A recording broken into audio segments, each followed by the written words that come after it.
NTR arts Ashoka creations బ్యానర్పై నందమూరి కళ్యాణరామ్ హీరోగా విజయశాంతి కీలక పాత్రలో నటించిన అర్జున్ సన్ ఆఫ్ వైజయంతి చిత్రం ఏప్రిల్ 18వ తేదీన ప్రేక్షకుల ముందుకు వచ్చింది. మూవీ ఓకే అనిపించుకున్న బాక్సాఫీస్ దగ్గర ఆశించిన స్థాయిలో అయితే వసూలను రాబట్టలేకపోయింది.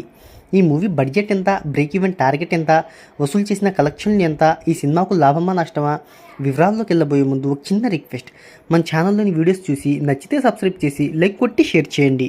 సాంకేతిక నిపుణుల రెమ్యునరేషన్తో పాటు ప్రమోషనల్ ఖర్చులు అన్నీ కలుపుకొని ఈ చిత్రాన్ని 45 కోట్ల రూపాయల బడ్జెట్తో నిర్మించారు. ఇక ప్రపంచవ్యాప్తంగా 22 కోట్ల రూపాయల థియేట్రికల్ బిజినెస్ జరిగింది.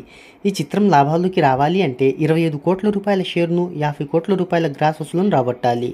ఈ మూవీని తొలి రోజు ప్రపంచవ్యాప్తంగా 1250 స్క్రీన్స్లో రిలీజ్ చేశారు. ఇక ఈ మూవీ రిలీజ్ అయిన తొలి రోజున 3.4 కోట్ల నెట్ను, రెండవ రోజు 1.95 కోట్ల నెట్ను, మూడవ రోజు 2.1 కోట్ల నెట్ను, నాలుగవ రోజు 97 లక్షలు, ఐదవ రోజు 78 లక్షలు, ఆరవ రోజు 74 లక్షలు, ఏడవ రోజు 57 లక్షలు, ఎనిమిదవ రోజు 39 లక్షలు, తొమ్మిదవ రోజు 35 లక్షల నెట్ను వసూలు చేసింది ఈ చిత్రం.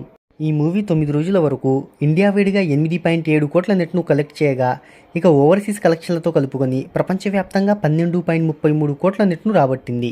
ఈ మూవీ థియేట్రికల్ బిజినెస్ వాల్యూ ప్రకారం చూస్తే కేవలం 25% రికవరీని మాత్రమే సాధించింది. సుమారుగా ఈ చిత్రం 30 కోట్ల రూపాయల నష్టాలతో జర్నీని ముగించే అవకాశం కనబడుతుంది. ఓవరాల్గా ఈ మూవీ స్వల్ప లాభాలను అందుకోవచ్చని ట్రేడ్ వర్గాలు అభిప్రాయపడుతున్నాయి. ఈ మూవీకి సంబంధించిన OTT rights, satellite rights, music rights కొంత మేరకైతే నష్టాన్ని అయితే తగ్గించాయి. మరి ఈ మూవీ గురించి మీరేమనుకుంటున్నారో కింద కామెంట్లో తెలియజేయండి.